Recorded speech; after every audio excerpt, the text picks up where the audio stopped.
was... Okay. This is Athens Speakout.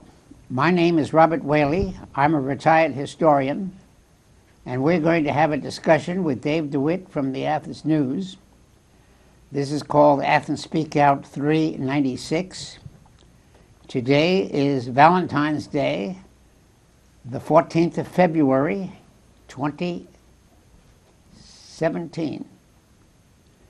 The topic is a short review of Bernie Sanders' memoirs and campaign strategy called Our Revolution, a future to believe in, published by New York St. Martin's Press in 2016 at the end of the Democratic primary when they met in Philadelphia in July of 2016.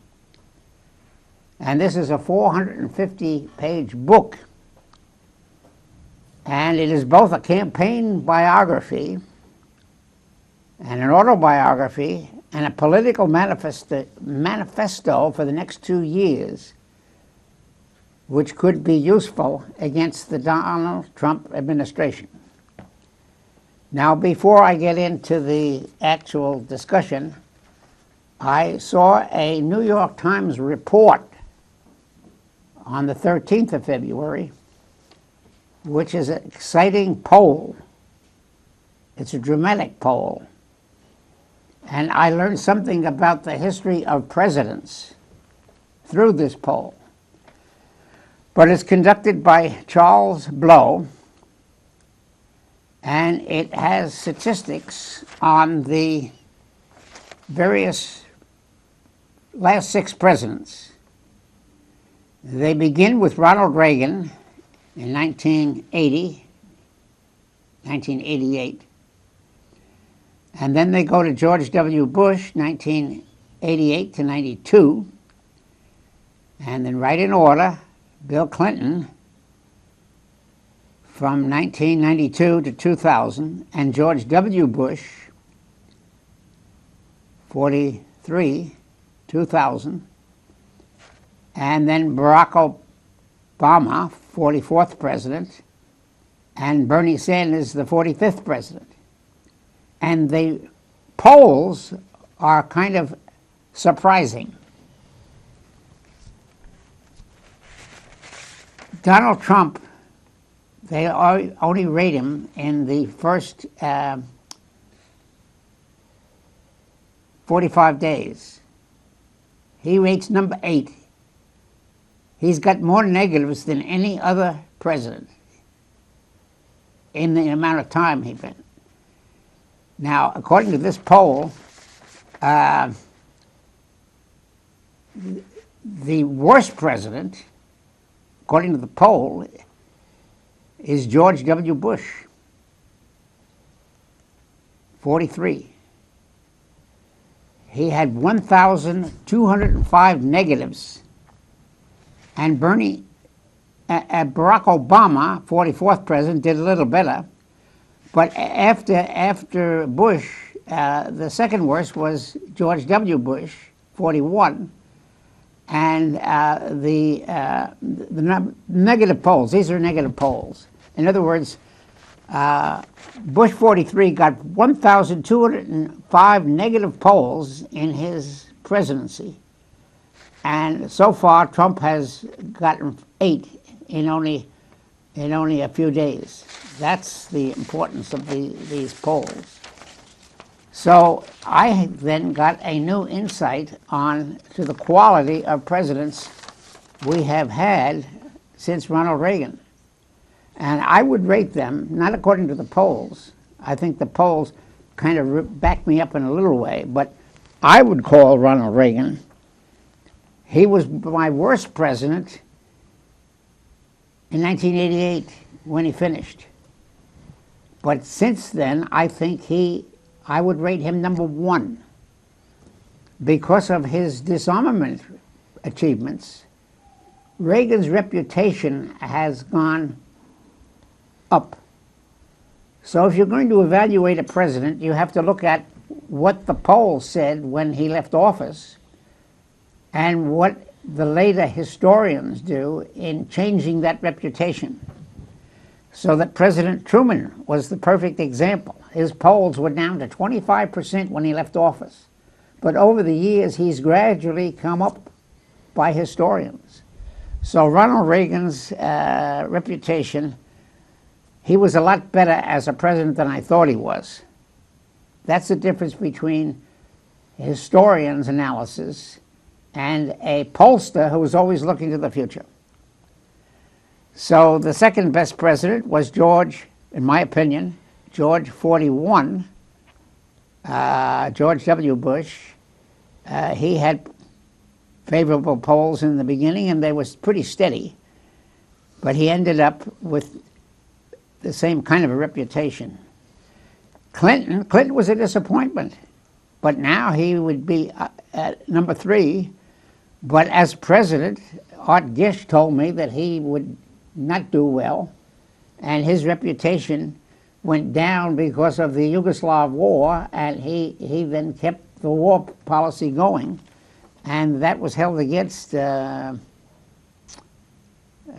Clinton in her campaign. It was one of the reasons why Hillary lost. He had negative polling from Bill Clinton. Now, 2000, George W. Bush was, in my opinion, George W. Bush was the worst. He went to war in Afghanistan, Iraq, Pakistan, and I would rate him number 6, despite what these ending polls and beginning polls thought of at the time. So let's look forward to Trump's further decline. Let's let David DeWitt comment on your... Okay. Well, I think these polls, what they show is that within 8 days, I mean, President Trump already has negative ratings from the majority of Americans. I think that most Americans are savvy enough to realize when they see a president behaving incompetently and doing his job horribly, and that's what we've seen for these first 20-something days in office. It's been one PR nightmare and incompetent job after another. We've seen from day to day and week to week the administration struggling to find a basic footing. We've seen blunders on massive scales. We've had a national security advisor resign. We've had security meetings held out in the open in a dining area of his country club. We've seen a botched rollout of this immigration travel ban. We've seen massive protests, bigger protests than by sheer numbers than we've seen probably in most of American history. We've seen just scandal after scandal from this White House so far, so it doesn't surprise me at all to find out that the American people are having a lot of buyer's remorse right now. I think the president is out of his depth. I think he's in over his head. I think that inexperience and lack of knowledge shows pretty quickly, and I think it's showing in the Trump administration. Okay. Getting back to the main topic, this short review, Our Revolution, or the review of the book, Our Revolution. Part 1 describes how Bernie Sanders' Jewish parents left Poland in 1921 when the Poles were fighting the new Soviet Union, and Bernie's parents settled in downtown Brooklyn, where his father became a middle-class paint salesman. Unfortunately, Bernie's mother died at a young age, and Bernie's older brother, Larry, encouraged the younger brother to obtain a liberal arts education at the University of Chicago. As a student at the University of Chicago in 1968, Bernie joined the Student Revolution, which was trying to integrate the University of Chicago's South Side, which was a black ghetto of segregated housing units. As a Jew, who lost his grandparents to Hitler's Holocaust and was part of the New Left student movement, Bernie Sanders was the most sensitive to America's long-term black-white tensions. He became a fan of the Baptist minister Martin Luther King Jr., and he even went to Lincoln Memorial in Washington in August of 1963 when Martin Luther King gave his most famous speech saying that it's been 100 years since the Emancipation Proclamation and America should fulfill its promise and create an equal society. As a BA student, Bernie got his BA degree by default in political science. But Bernie really discovered the University of Chicago's graduate library as his real home, and he read widely in the disciplines of economics, psychology, sociology, and history. As one reads this memoir, it becomes clear that Bernie acquired his best talents in the field of economics. But I think he's a weak thinker in history because he confuses and confesses, rather, that he knew little about geography. He confided this for the first time when he went to Chicago by airplane. When he flew there for the first time from New York City to register as a freshman at the University of Chicago. Second, as a campaigner, he knew the major turning points of American history and the American experience, such as the Civil War and the rise of Hitler and the rise and fall of the Russian Revolution. However, as a reviewer, Robert Whaley gradually learned on the campaign trail that most politicians think in terms of days, weeks, and months. In time, a statesman can connect his own generation to the greats like George Washington, Abraham Lincoln, Franklin Roosevelt, our three greatest presidents. Bernie's conclusion was written in September of 2016 after the Democratic Convention had nominated Hillary Clinton as the Democratic Party nominee, and Senator Sanders inadvertently underlines again his shallow understanding of history as a discipline. Although his understanding was certainly better than any Republican candidate or president since George H.W. Bush 41, Bernie is speculating about the future when he writes, "I hope very much that my campaign for president will not be endlessly discussed from a historical perspective, looking back." This reviewer is a professional historian, and I would say that practically all presidential candidates, even after they're elected, perhaps since Eisenhower and John Kennedy, know too little and knew too little about historical events. And that's the confusion. Since 1952, almost all presidents and their challengers have followed television pundits too much. History is not defined as the dead past, but the relationship between the past and the present and the future. The great presidents, George Washington, Abraham Lincoln, Franklin D. Roosevelt, when they ran for president, had read considerable history when they were young and when they were students. They had as the model past presidents and a low opinion of kings, in the case of George Washington, who wanted to either emulate or avoid. They had to model past presidents and they had a low opinion of kings who wanted to avoid. Lincoln saw himself as following in the footsteps of Washington's presidency to keep the federal union united.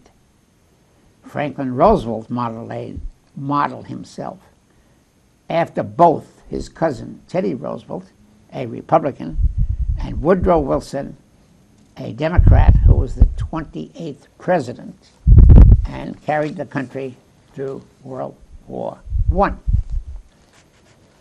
Franklin Roosevelt served as the Assistant Secretary of Navy under Wilson, and he had a deep understanding of the importance of Anglo-American sea power. Since the publication of a book in 1898 by the great American historian and Admiral Thayer Mahan. When Lyndon Johnson was elected to the House of Representatives in 1938, and when he ran for the Senate from Texas in 1948, he probably visited every county in Texas. Bernie campaigned in all of the southern states from 2016 after February, when he lost the Iowa caucus, and when they met. And in this Hawkeye state, individual Democratic voters in 99 counties of Iowa counted the voters who met in many town halls. The out-of-state candidates had to carry on from the Iowa caucus to the New Hampshire primary, continuing through 30 or 40 different states until the Democratic nomination convention deadline in July of 2016. At first, Bernie assumed that his student grassroots civil rights campaigns at the University of Chicago in 1968 would help him win a majority of black voters in the 2016 primary.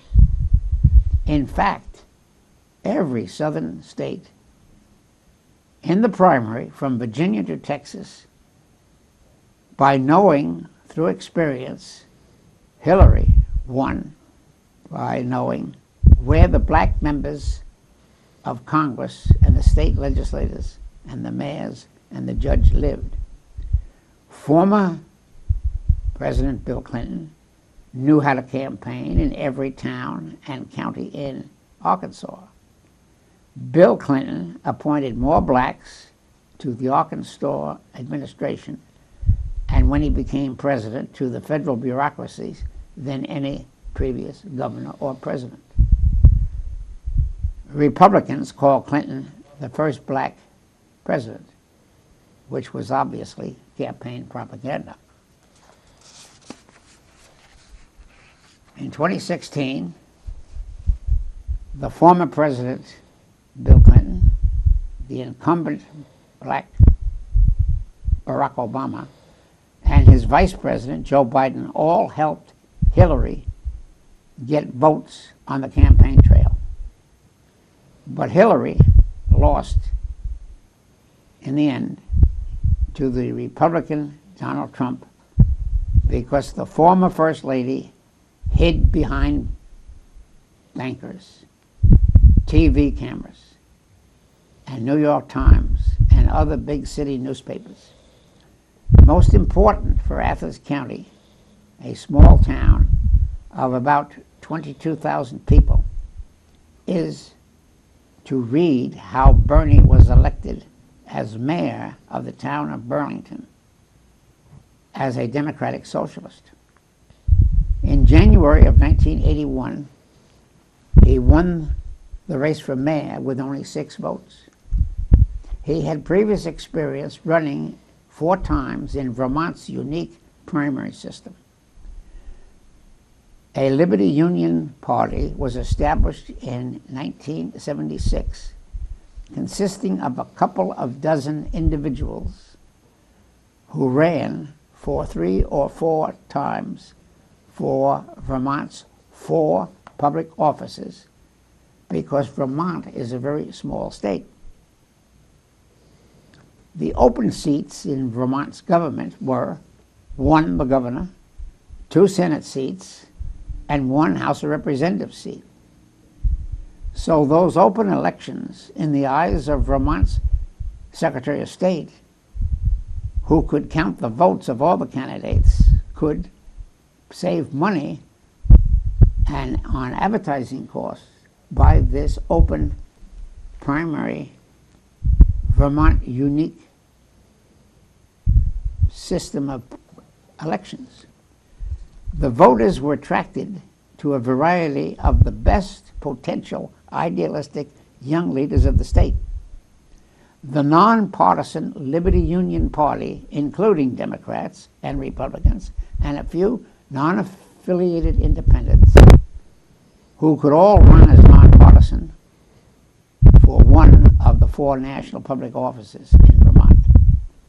Bernie Sanders had 4 or 5 times run in Vermont's Liberty Union Party, but lost 4 times in the 1970s. And then his fate changed when Professor Richard Sugarman of the University of Vermont in Burlington studied Bernie's dedicated campaign style in the 4 elections and encouraged Bernie to enter the mayor's race as an independent. In the mayor's race, Bernie had to defeat the incumbent Democratic mayor, who held the office for 3 terms. While holding a safe seat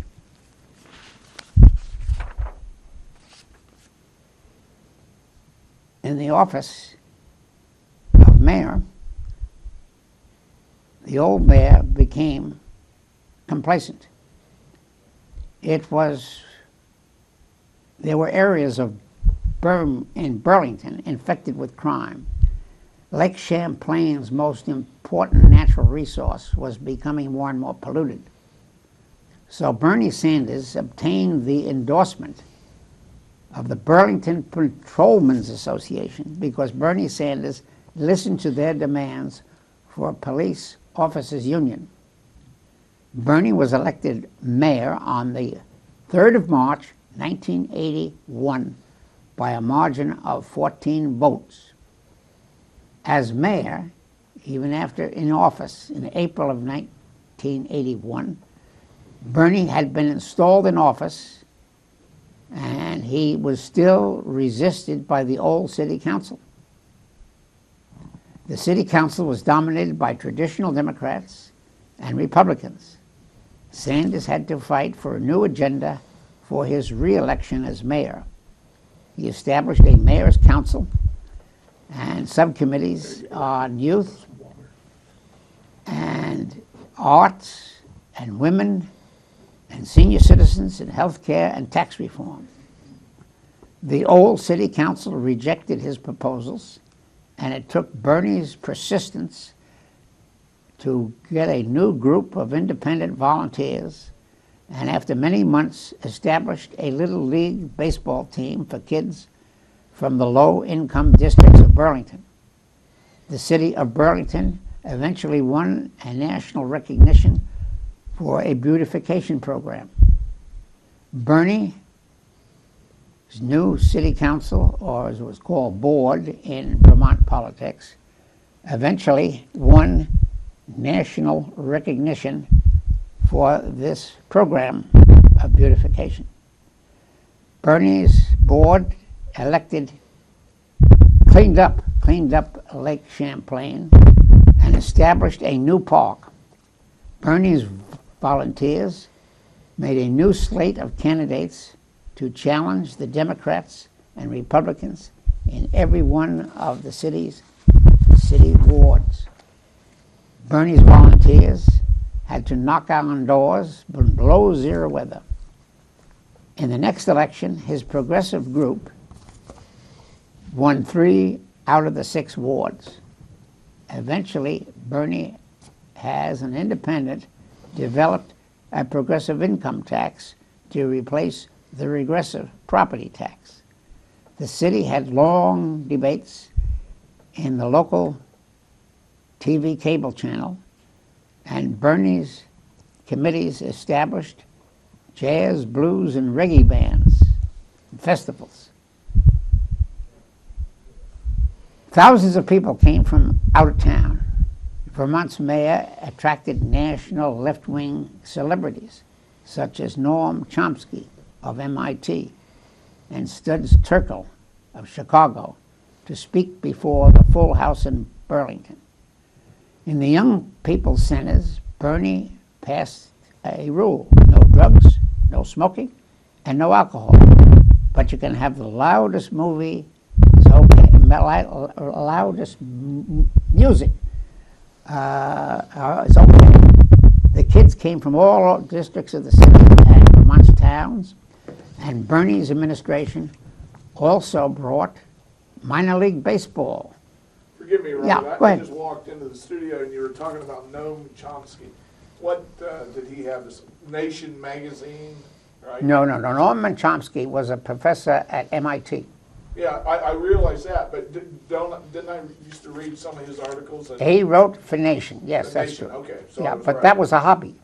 Yes. His main profession is, Well, I knew that he was with MIT. yeah, and he's written many, he's written many books on politics. Right. And he dissented from the majority of Jews in the United States. And he was not a friend Right, of... yeah, I think I know his background. Yeah. David, did you want to comment on it? You would look like you were one of the comments. Oh, I always perk up when I hear about old Noam Chomsky. I've admired his work for many years, and I think he's one of the more important intellectuals of the latter half of the 20th century. Writer, is that- One of the people who did, yeah, absolutely. His work He has been ranks heavily along with influential. George Orwell. He could read between the lines. Yeah. And the traditional Jews... Blair, right? Yeah, the traditional Jews disliked him because he was such a critic of Israel. And he inherited Judaism, but he wasn't going to follow the Zionist party line. Forgive me for interrupting you, but I want to interrupt you again and tell you that you've reached the halfway point of this program. And Well, thank you for taking... identify yourself as Yeah. ABC TV, Channel 9 in Athens, Right. Ohio. We have associate editor from A News, David DeWitt, and the esteemed professor, Dr. Robert Whaley from Ohio University. Carry on. Okay, Dave, do you want to say Thank you. anything more about how Bernie managed to get elected as mayor and the importance of this for a reform of Athens City? Well, we could improve the city administration by getting rid of stale conservative Democrats and putting in reformers. yeah, well, I think Burlington's obviously a lot bigger city than Athens, but I think that the openness to somebody who, like Bernie Sanders in Burlington, speaks to the opportunity that could be replicated in other places. Bernie Sanders is obviously an independent mind, an independent politician, and sometimes that independent-mindedness can really lend itself to doing good in our representative democracies. I think Athens is open to that type of thing. Pat McGee on city council, for instance, ran and won as an independent. So the city of Athens as a community is open to that. I think Okay. it could be replicated. Right. It's the strategy for 2018. Yeah. Okay. See if we can't get more Bernie fans elected to Well, I think lower positions. yeah, and that's something that President Barack Obama talked about in his farewell address, was the Right. need for good people to run for office at all levels across the country. And I think that's an important thing that we have to stress as we look at even 2017 here in local city elections, and 2018 state rep and state senator races across Ohio, and races all across up and down the ballot. A lot of times good people don't run for office because they don't want to get into the muck of politics, but we need good candidates at all levels. Even if they don't think that they're going to win, it's important to make the challenge, because having the challengers in the races is what sparks the conversation. It's what brings the issues to the voters, to the newspapers, to the public forums, to the debates, to bring these issues out in the open and have a thorough vetting and a thorough discussion. That's so necessary for our democracy to function well, is that these conversations are being had and that there are options at all levels, in all offices, across the board. We talk about on this show how debate is the oxygen of democracy. Well, in order to have debate, you have to have contended races. And if those races are contended and you have that debate, it brings the issues to the people and the people get to decide. Right. Anyway, to get back to the mayor's career, the independents, they were called independents, and he sometimes used the word socialist to his friends, but most of the people in Vermont called him an independent, and he was on the ballot as an independent because the Vermont Independent Party was just that. It wasn't socialist as such. So his socialism was not spoken about very much in these memoirs. So the independents invested more and more money in snow removal vehicles, and they got a $52 million subsidy donated from the federal government to the city of Burlington to rebuild Burlington's sewer system and stop pollution. And Bernie Sanders got the United Nations to acknowledge that Bernie's Community Land Trust had created more affordable housing for the poor in the world, the most in the world. That's hard to believe, but he got the certificate.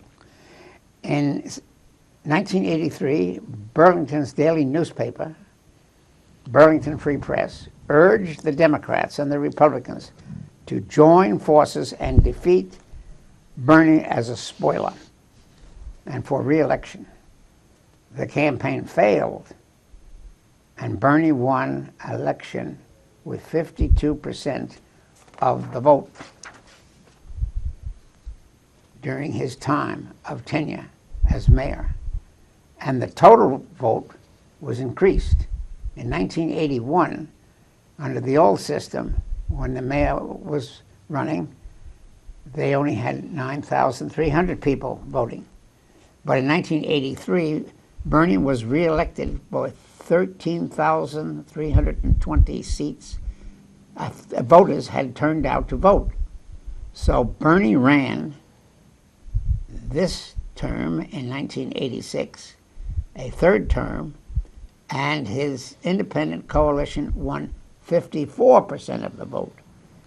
So at the same time he was running for office of governor of Vermont in a three-way race, but lost. And he ran as a progressive against the liberal Democrat, but the two candidates actually agreed on most of the issues. Nationally, the terms progressive and liberal are not well understood by many voters. Bernie's differences with the Democratic governor, incumbent, Mayor Coonan, were about economic issues. Bernie made promises to the working class. In 1988, Bernie ran for Vermont's only seat in Congress and was elected and labeled as a spoiler by the media. The results were that Republican lieutenant governor won 41% of the vote. Bernie came in second with 38% of the vote, and the Democratic candidate came in with 19%. Nevertheless, in 1990, Bernie became the first congressman in 40 years to win his election to the United States Congress as a so-called independent socialist. Now, Congressman Sanders won ahead of Vermont's Republican incumbent Peter Smith by 16 points. The victory gave Bernie a foothold in Washington's political scene. This historian reviewer adds that as of 1990, Bernie became, like Norman Thomas, a Methodist and a socialist who ran for president in the 1930s. Thomas focused on the more progressive issues, pressuring Franklin D. Roosevelt and his New Deal to go further to the left. Norman Thomas ran 6 times, and the last time for President of the United States against President Truman in 1948. So part 2 of this memoir is called An Agenda for the New America. How do we transform the country in the future? And this subtitle would make a better title for the entire book than the present one, chosen by Bernie himself, the publisher. The present title is rather ambiguous and confusing. It says, Our Revolution, and the subtitle is A Future to Believe in. I think the agenda, which is the title of part 2, An Agenda for the New America, how we transform our country, is much more realistic as a program for 2018 or 2020, however long it takes to defeat the Republican incumbents. But the publisher and Bernie Sanders himself probably wanted to sell books in 2015, 2016, and the new agenda would make more sense in light of the negatives of Hillary Clinton. This part of this campaign memoir consists of 10 chapters and will be the subject of a second long review in a future publication. But hopefully, the Athens Messenger will publish this short review of Bernie's career as mayor, and this will be a so-called first draft for a longer review for some national publication about the entire book, Our Revolution. Yeah. Well, I'm interested to see, actually, I'm going to have to get a copy because I'm more interested in that, in the second part of the memoir and what he suggests we do to transform our country. I do believe that... So we want to postpone this 2 weeks then? Sure, we can postpone the next week. episode, 2 weeks. And you'll get some more information. Right. I think that there's a lot of ideas that are going around right now about where we're going to have to go after the current horror show in the White House ends, and well, we have an still opportunity. have to keep debating and still talking about oxygen as debate as the oxygen of democracy. And I always summarize. Now, I wanted to ask you, we've got some time left here for discussion. Yeah. So I noticed that you mentioned here Bernie was the first independent socialist elected in 40 years when he was elected in 1990.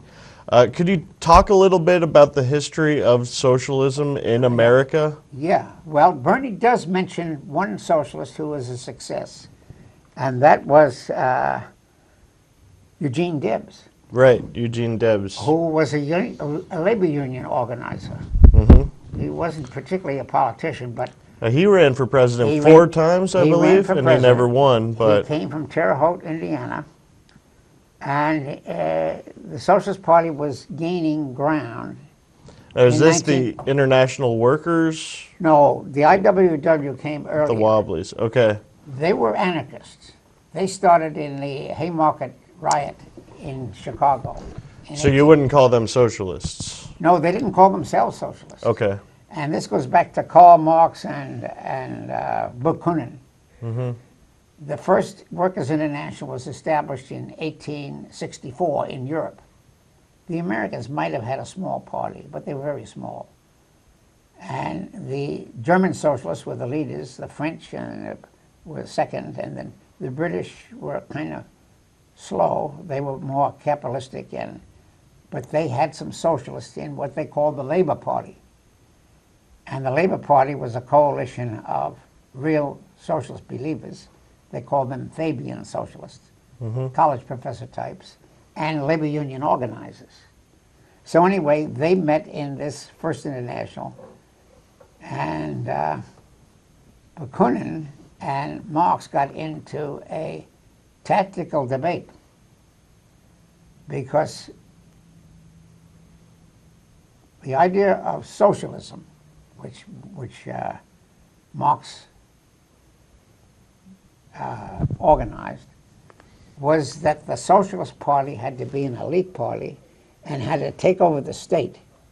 And then after they took over the state, they could put a new educational system in and train the working class how to take care of their own destiny, how to get full employment, health care, and compete with the capitalists who ran the press, see. That was Bernie's idea. I mean, that was Marx's idea. But Bakunin said, yes, the capitalists exploit the workers, but the state also exploits the workers. I see. So that's the idea of anarchy. The anarchy is that you have to be aware of both the state and the capitalists. And where did Debs come in? Well, he's much later. This is back in 1864. Well, Right, so he was probably just being born around that time. Yeah, and this is all in Europe. And anyway, Marx and Bakunin had a convention, International Workmen's Association. That was the name of it. And they met in 1864, and they met again in 1868. And then because these arguments were so intense, Marx himself had the last meeting in 1872 and said it's defunct. There is no more workmen's, because he didn't want to debate with the anarchists any longer.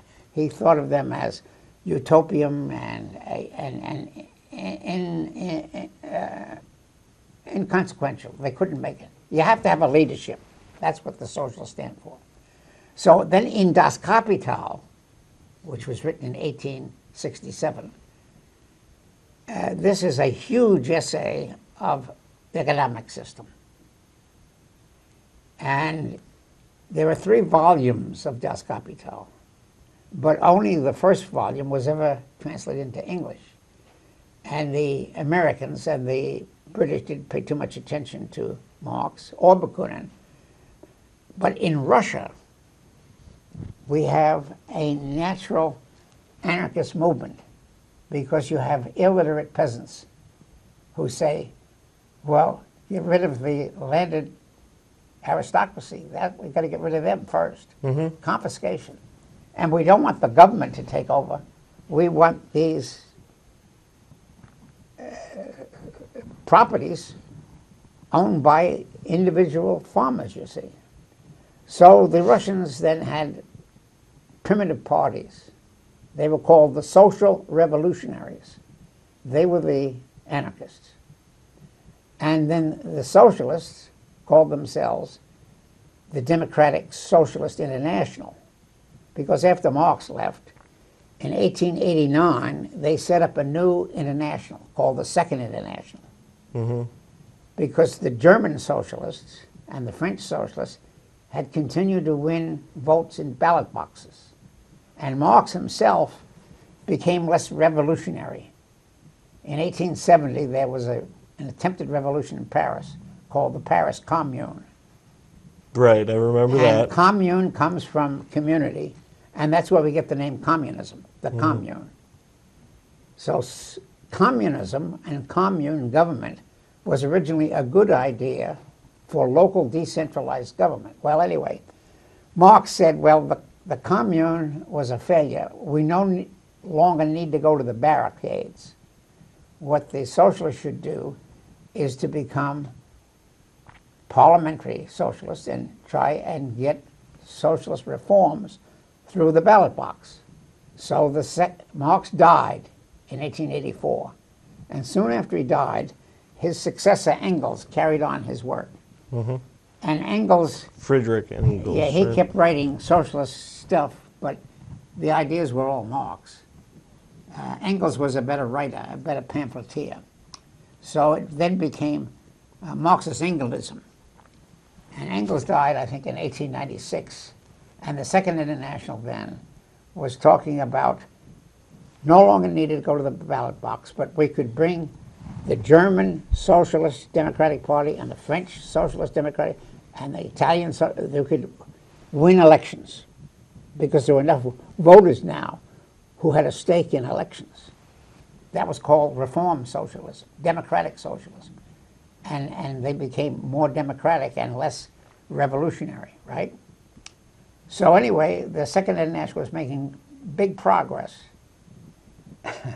And after Engels died in the 1890s, they had an annual meeting. They met every year, 15 parties. Mm-hmm. And they would meet in Switzerland, they'd meet in Rome, and they'd meet in Berlin, they'd meet in Vienna, all European cities. And they would take resolutions. And they took resolutions. We won't fight in a capitalist war. Capitalism is a bourgeoisie, middle class gimmick to divide the working class. That was what they thought. Mm-hmm. So those resolutions were great utopian beliefs. And in 1914, it proved that nationalism was a more powerful ideology than socialism. Because the German socialists decided they'd vote for war to save the fatherland, and they would not preserve the peace. And the French socialists said, well, we have to save Mother France from the nationalist enemy. So socialism, international socialism, took a big hit in World War I. So World War I destroyed the monarchies, destroyed the liberals, destroyed the socialists. Nobody won the First World War. There was an accidental win. Now, the Bolsheviks That came later, in Russia came to power in, what, 1917? All right, well, you're speeding up a little bit. In the First World War, the Swiss socialists kept meeting because they were neutral. Mm-hmm. So they had a second and a half international. It was called the Kleinenthal Left. So Switzerland and Sweden and Holland sent socialist members and said, we have to get back to peace and we have to end this war. Well, Russia was in revolution, and their revolution broke out in two stages. The March Revolution in 1917 and the November Revolution of 1917. And Lenin was living in Switzerland. Lenin had gone into exile because he was under a death threat by the Tsar's government. So the Russian Socialist Second International Democratic Socialist Party met in Zurich, and Lenin lived in Zurich. And he wrote papers, he wrote Russian magazines, and he translated German language of Marx into Russian. Mm-hmm. And smuggled it back into Russia. So there was gradually a Marxist underground party growing in Russia. Well, because of the war in March of 1917, the Tsarist government broke down. They were just, they couldn't supply the army. It was just a peasant's army. So the Russians were the first one out of the war in the February Revolution. And they had this so-called provisional government, in which the social revolutionaries and the Bolsheviks and the Mensheviks. Now, Bolshevik and Menshevik were just factions inside the Russian Social Democratic Party. Right. Bolshevik just means majority, right? Right. And that was manipulated by Lenin, because Lenin wanted to speed up his revolution. So Lenin got the idea, well, let's turn the world war into a class war. So he redefined this. And the first step is to make peace with Germany. So the Russians were the first ones out of the war, and they sent Trotsky to the high command to negotiate with the high command to get Russia out of the war and let Germany fight England, France, and the Western countries with new energy, you see. So they signed a peace of Brest-Litovsk in Poland, actually. Brest-Litovsk is in no man's land. There was no Poland. It was German Poland, Austrian Poland, and Russian Poland. Yeah. Warsaw was Russian. And the Poles were interested in nationalism and getting their independence. Well, anyway, the First World War ended in chaos. And the Bolsheviks started fighting with the Mensheviks, and the provisional government were liberals, Russian liberals. And the problem with Lenin, well, Lenin won the propaganda war by calling the Bolsheviks the Red Army, the Reds. And he was fighting the whites. Well, this color thing was a propaganda coup, because the whites were actually a rainbow. It had liberals, czarists, interventionists from the Russian army, from the French army and the German army, and that civil war and revolution went on until 1923, when Lenin died. And from the point of view of Trotsky, Lenin had betrayed the revolution by betraying Marxist socialism and making the party, the elite Bolshevik party, a party of elitist journalists. And that's what Lenin did. So Marx was a scholar, Lenin was a journalist, and Stalin was a professional bureaucrat. And Trotsky was? The revolution. Well, Trotsky tried to keep the idea of revolution alive. And Trotsky was purged by Stalin. Right. When Stalin, and eventually killed. Yeah, right. When Stalin died a natural death, he had a stroke. Stalin did, yeah. I mean, Lenin. Lenin had a stroke. Right, Lenin. And he left a will. And there were three who made the revolution: Stalin, Trotsky, and Lenin. And it was a guy who wrote a famous book, The Three Who Ruled. Okay. Well, Lenin, in his will, said Stalin is too rude to be my successor. But he didn't name Trotsky. He just made a negative to Stalin. Okay. So then Stalin manipulated the bureaucracy and manipulated Trotsky to resign. And he accused Trotsky of betraying the Bolsheviks. And Trotsky did make a statement. He said, there are neither Bolsheviks nor Mensheviks, they're only socialists. Well, that quote was picked up by Stalin and said, okay, you're out. And he was purged from the party. And then he purged him and sent him out of Moscow in 1926. See, Trotsky did the same thing Lenin did, right at an underground press against Stalin, saying Stalin had betrayed the revolution. Well, Stalin's KGB, well, it was called the NKVD, the KVD rounded Trotsky up and sent him to Kazakhstan. Oh, okay. Out in the country, a place called Alma Ata. That was where they made film. Okay, and he was way out of Moscow, Leningrad, way out of the working class neighborhood. Then, Robert, you have 2 minutes remaining. oh yeah, we're talking about Bernie Sanders reformed liberal New Deal kind of socialism. And Why review. don't you take a minute and Yeah, and we're just summarizing in this minute. Sure. We're trying to wind this down. That we'll have to continue talking about Bernie Sanders' memoir, but it'll be in 2 weeks rather than one, because Dave DeWitt has to have time to catch up. Now Dave will give his summary of what he's learned. Yeah, so in the first part of the show, we heard basically Bernie Sanders' biography and his time growing into his position as mayor of Burlington, Vermont, and some of the accomplishments that he had. And in part two, we're going to talk about part two of the book, which is an agenda for the new America, how we transform his country. And so I'm looking forward to figuring out Bernie Sanders' ideas for what comes next. Good. Thank you very much. Thank you, Professor. All righty.